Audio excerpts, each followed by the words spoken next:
Independent Corrupt Practices and Other Related Offences Commission, wey people sabi as ICPC, don collaborate with Edo State Government and National Orientation Agency on Tuesday to hold sensitization workshop for Benin for matter wey concern behavioral change, national ethic, integrity policy and constituency, and executive project tracking initiative.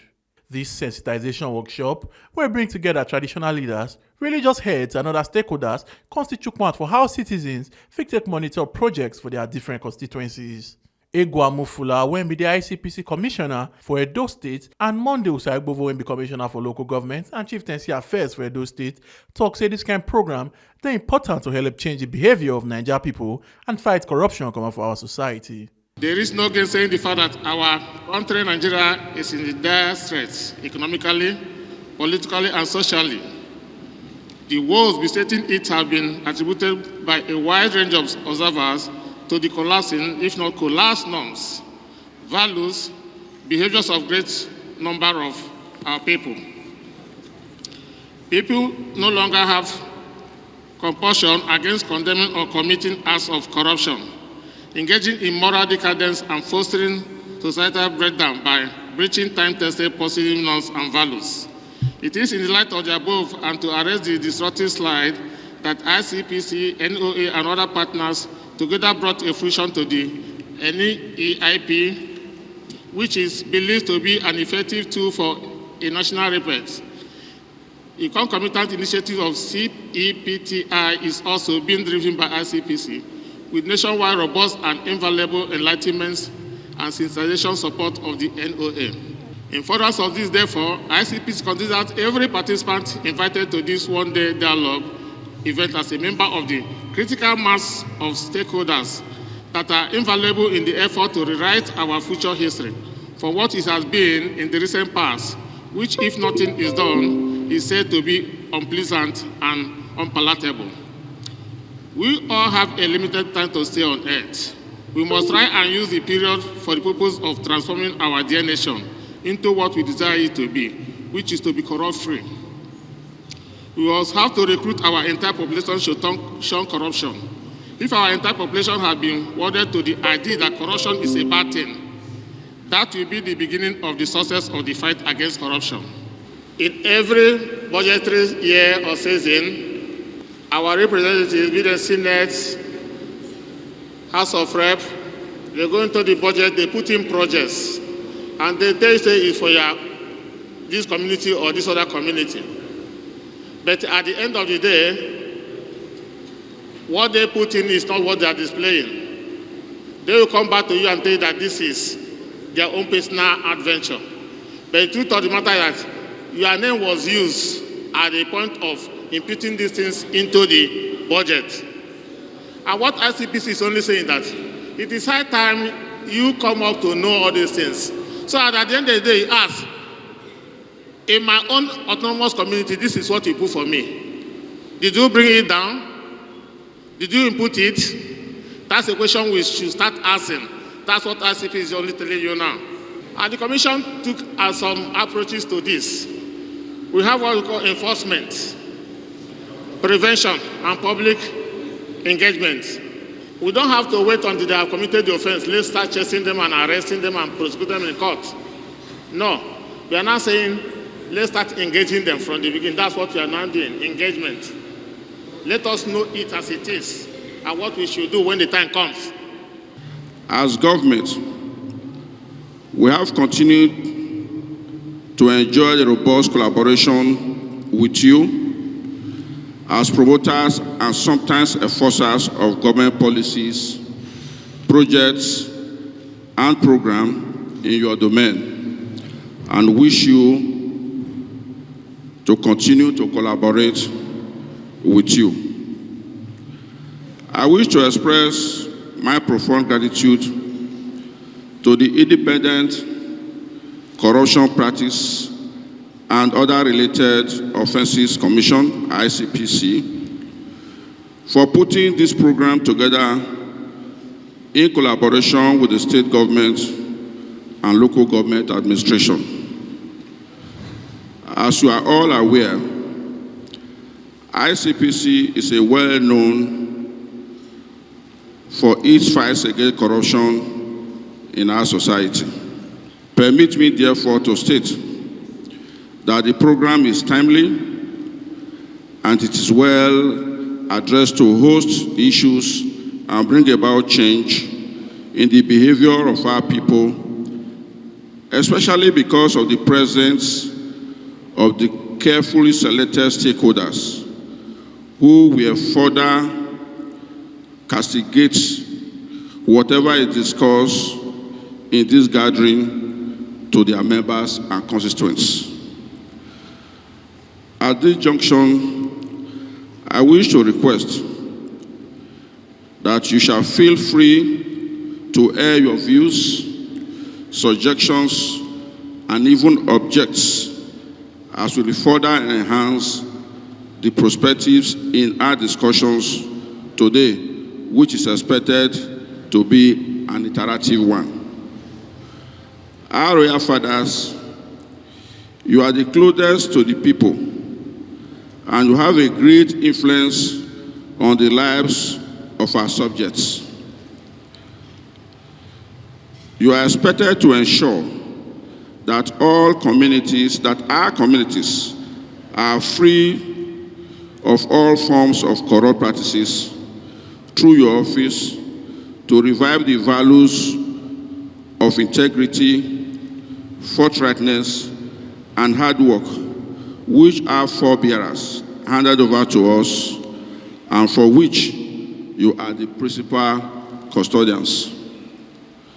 To our spiritual fathers, you led and have influence on large fellowship across all sectors of the economy, which are critical in this campaign in shaping the moral and value system of our people. The community-based society organizations serve as a conscience of the people. You speak truth to government and all stakeholders in the development process. It is now time for you to awaken the conscience of the generality of the people and to play your role as us to be, especially in ensuring that the practice and adherence to the execution of community projects and programs, irrespective of who initiated the projects or programs, either the state government, the local government, political office holders, non-governmental organizations, or spirited individuals.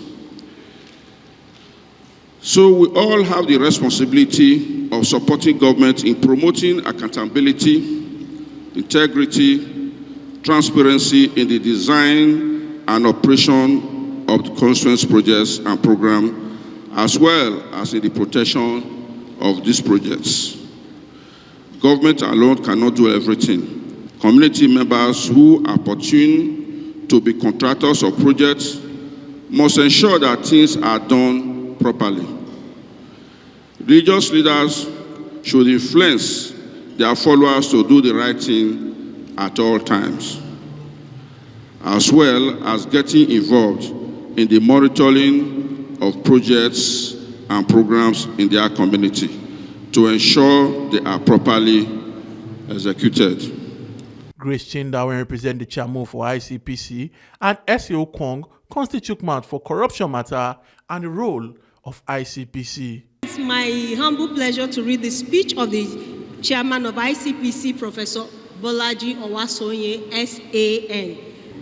As character molders and champions of integrity and national development, traditional rulers, religious leaders, and community-based civil society organizations, you all play crucial roles in the development of your various communities.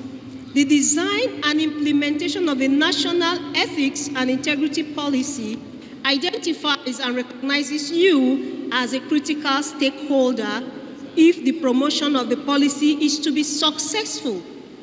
Traditional rulers, you are royal fathers, custodians of traditional norms and values that protect your communities and people as responsible people. As religious leaders, You, our pastors and imams, are not only spiritual guides, but also moral compasses by which we measure the positive growth or otherwise of our society. As players in the civil society community, you are leaders in your own right, with the task of standing as the voice of the voiceless, to call attention of relevant authorities to the plight and conditions of the ordinary people of our rural communities. It is clear from all indication that you all form critical groups of those who are closest to the people at the grassroots and wield a great deal of influence in initiating and sustaining behavioral change among the people. After His Excellency President Muhammadu Buhari launched the National Ethics and Integrity Policy in September 2020, the first critical stakeholders, the ICPC and its collaborating partners, met with in the cause of promoting the policy and canvassing their buy-in to enable a nationwide success in this promotion was the National Council of Traditional Rulers at its meeting in the historic city of Kano. At that meeting, I recall informing the council that the ICPC and its partners were going to ensure the campaign to sensitize various stakeholders on NEIP was going to be continuous and will be at the national and subnational levels. In keeping with that promise throughout the year 2021, starting with the FCT, we engaged all identified stakeholders in the project, including traditional rulers, religious leaders, CSOs, NGOs, youth organizations, women groups, professional associations, civil servants, and the media, amongst others, together at once to hold conversation on the best way to promote the policy. We took this to all geopolitical zones of the country thereafter. I must say the cooperation received from the stakeholders were encouraging. Part of the recommendations from this engagement then was for the ICPC and its partners to isolate and identify stakeholders and sensitize them separately with specific charge on the roles they are to play in making sure that Nigerians and those who live in and operate in Nigeria uphold the core values of this policy and take ownership of the policy thereafter. This charge from you, our respected stakeholders, the ICPC has taken seriously. In February this year, 2022, our partners, the rollout programs of the DFID, supported the Commission to host the FCT edition of a sensitization workshop with the Anti-Corruption and Transparency Monitoring Units, Act 2 of the Civil Servants segment of our stakeholders to address issues of the policy as they affect Nigerian civil service and public service delivery generally. Thereafter, the ICPC, using her own resources, has taken this workshop across the 6 geopolitical zones of the country, with the last workshop coming up in Yola, Adamawa State, in the Northeast Zone on the 27th. It's happening the same time today with this one of this month. At this month of September, with the support of the MacArthur Foundation, we are engaging your good selves on how to promote behavioral change across the 6 geopolitical zones and FCT, and to address areas of specific contributions expected from you as role models, nation builders, socioeconomic and development influencers. So far, in this present phase of the dialogue with this important stakeholder group, we have held this dialogue in 14 states. This time, this same dialogue holding today in Edo State is also taking place with your colleague in 5 other states of the Federation, including the FCT, while that of Anambra State comes up on the 29th of September 2022. In the course of the presentation and conversation that will be held here today, You will listen to revelations from the constituency and executive tracking initiative embarked upon by the ICPC since 2019 that perhaps will shock you as you realize the extent to which corruption has shortchanged all of us, especially the ordinary people of this country. These revelations, I believe, will underscore why every core value of the ethics and integrity policy should be imbibed, practiced, and upheld by all, and why you as leaders should deepen your partnership with ICPC in diminishing corruption and using your good offices in promoting ethics values and behavior change and building a better Nigeria for all of us. You have followership, you have influence and command respect. Use this to bring about enduring positive behavior change amongst our people. Nigerians are good people. Let not the actions and attitude of a few bad eggs give us all a bad name. May I respectfully seize this opportunity to say thank you to the state government that has assisted in mobilizing this audience, especially our royal fathers, the traditional rulers. It is not easy to move you from place to place. We appreciate your sacrifice. As I look forward to seeing state governments, traditional rulers and religious leaders organize events aimed at furthering this endeavor on their own in the near future and inviting the ICPC, the NOAA, and other qualified persons to come and serve as resource persons in our collective desire to enthrone a Nigeria glowing with integrity, transparency, and accountability in all spheres. Things have gone wrong in our nation, and so the ICPC, we are not just concerned about chasing people, arresting people, we are also concerned about ensuring that corruption does not take place in the first place. You know, they say prevention is better than cure. So the ICPC is interested, in ensuring that corruption does not take place. And so that is why the commission came about the National Ethics and Integrity Policy. The policy has background from the Constitution. It also draws from the ICPC Act 2000, National Orientation Act, as well as UNCAC, United Nations Convention Against Corruption. Nigeria is a signatory to that convention. And so the tenets of this policy draws from that convention, as well as code of ethics of different professional bodies.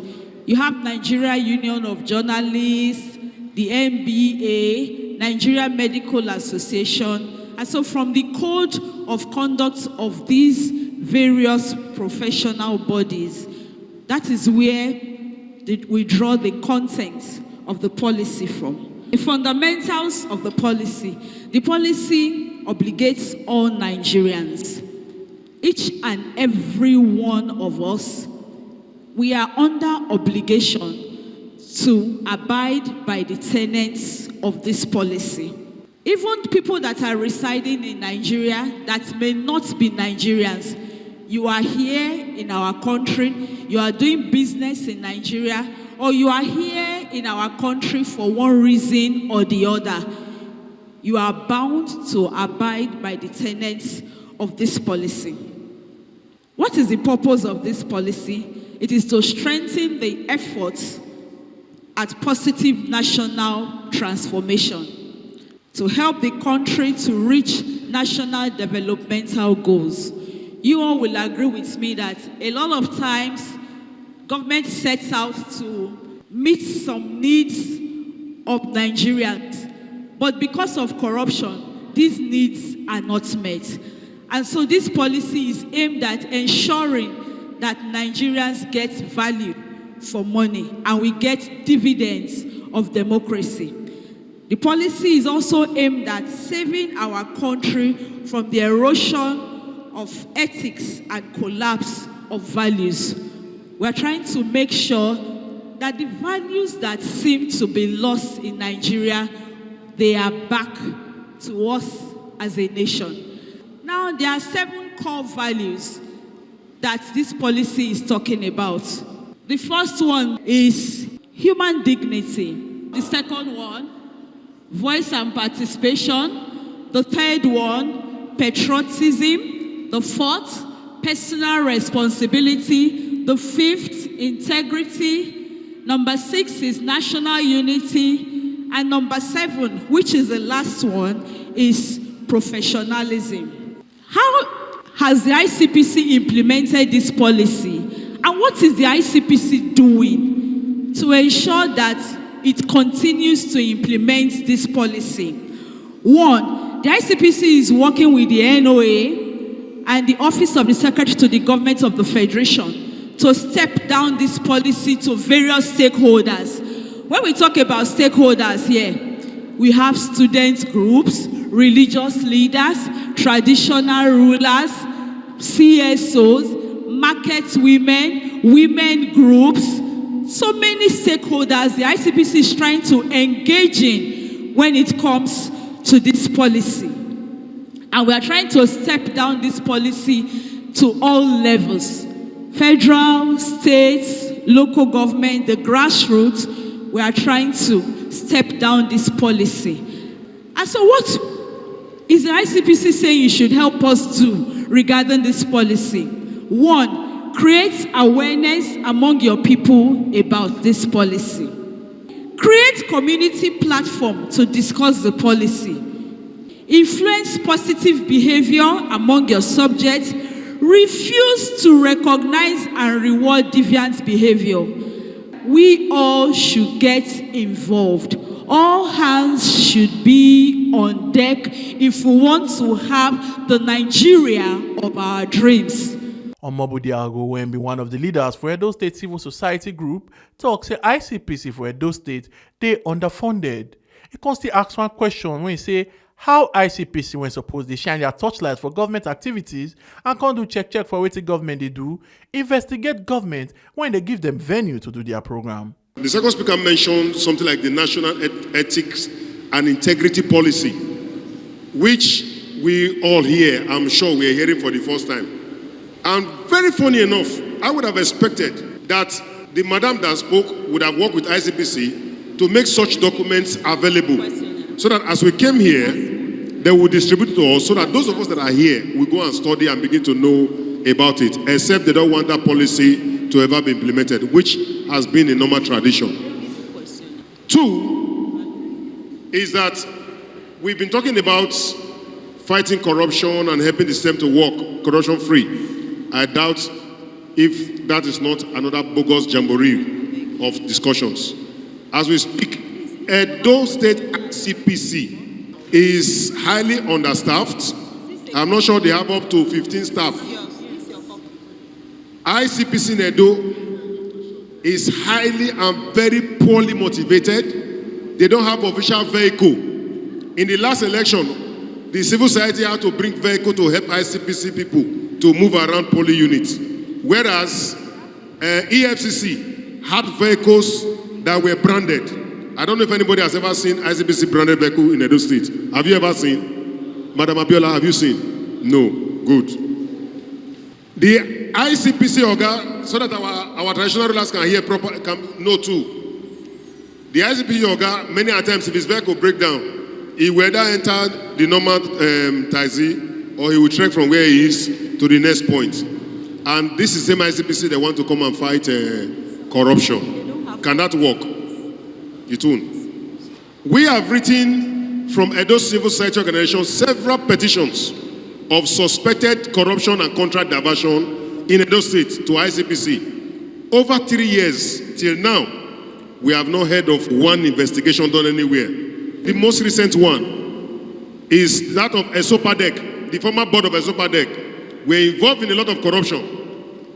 And we wrote to ICPC for investigation. Though we didn't expect much. The other executives have come and their tenure has finished now. And we have not heard the report of the former Esopadec result. A lot of projects that they were awarded are on paper but are never on ground. The NOA has been here speaking since. I stand to be corrected that Edo State does not have National Orientation Agency. If we have those that just resume office and earn salary. ICPC man, that one itself should be investigated. It is the responsibility of the National Orientation Agency to inform Edo people and Nigerians of the everyday happenings and the new policies and development of government. Our NOA are as mute as my late father, who doesn't communicate anymore. So corruption is also there. People go to work, they don't do anything, they earn salary, and they tell you we are underfunded or we are not funded. I think, man, it would be nice that you even visit the NOA office and know that that place is not even worthy to be an office for human beings. How would the people even know anything of government's policy if NOA is not working? So somebody have talked about collaboration. You have talked about projects and execution and the rest. You are talking about needs assessment. How do the people know? I heard NOA's man speaking now and said they go to schools to lecture.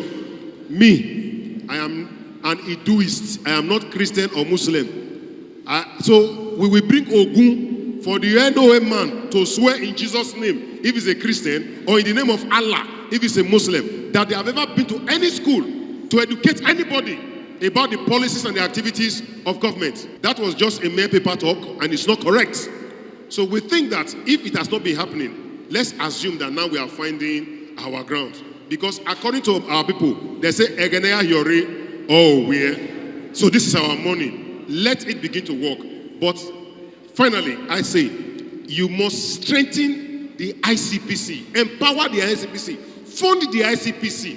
Let them not be too poor to investigate. Because the reason why we are here in government premises on anti-graft agencies program, on the government they should be investigating, is because the ICPC is underfunded, they needed a venue, and the government gave them venue. So how can this ICPC investigate the same government? Chief Imam for Edo State, Malam Abdul Fattah and Abulele, talks a corruption not be only to steal money, he talks a tribalism and nepotism. Na corruption. A constant mouth of how all the top people for NNPC come from one particular region and one particular religion. Corruption, fighting corruption. There is no country in the world, as a matter of fact, that corruption does not take place. There is no country that is free from corruption. That is exactly what we must understand. But in other part of the world, there are leaders to some extent. There is honesty, there is sincerity, there is transparency of purpose, and there is fear of God in their hearts. Let me give a case like China, for example. The former Minister of Justice was arrested for embezzling about $16.7 million. He was charged, and the matter went to the court. At the end of it all, he was sentenced to death. But because he cooperated with the panel, he revealed a lot of secrets, and he decided on his own volition to return all that they had stolen. He was given life sentence. Can that happen in Nigeria? Somebody stole some billions, not millions, billions, and he was granted bail because he belonged to some special class. If it were some poor people like us, we would still be in detention. You see, double standard is part of corruption. Tribalism, when a leader is in position of authority. Corruption is not only to steal money or embezzle government money. When you fail to do the right thing at the right time, it's corruption. Nepotism is corruption. I got a message just yesterday. Somebody sent it to WhatsApp page. And when I glanced through, he showed me the organogram of NNPC. Right from the GMD to the 20th persons, hierarchy in NNPC, come from the same political zone of the country, belong to the same religion. I'm sorry to say, they all belong to Ansa Fulani, and they are all Muslims. When I looked at that, I was bitter. I wasn't happy. because we believe in a quota system. That is injustice. Because you are the president of a country, you are appointing people into a government parastatal. All of them, your tribe, all of them belonging to the same religion with you. You are giving that religion a bad name. It's giving Islam a bad name. We should tell ourselves the truth. This is part of corruption we are talking about. Until we sit down and follow the rules and regulations God revealed to our prophets. Jesus Christ, we call him Anabi Isa, Prophet Muhammad. All the messages God sent them were to guide us to the right path. Those who are stealing our money today, they are Muslims and Christians. Are not following what is in the Bible and what the Quran. We should look at all these things. As I said before, corruption is not only to steal money. It's not only, for example, government will budget so and so billions to repair Benin Auchi Road. Since 1999, government have been budgeting money for that road. Why is it up to now it has not been constructed? It has not been completed. You people should be asking questions. We should be asking questions. It's not only when the poor man steals that you get him arrested. There is corruption in the presidency. There is corruption in the National Assembly. There is corruption in the House of Representatives. There is even corruption in houses of worship. I'm not denying that. In the mosque and in the churches. There is corruption. So you people must beam your searchlight very well until we kick corruption. Corruption will going to haunt all of us. Because to steal, to embezzle, to give bribe, you are depriving other people from their legitimate right. That is injustice, lack of equity and fair play. Omobude Ajakaye, TMC TV News. Make una not forget your PVC na your power. No sell and give any politician on election day.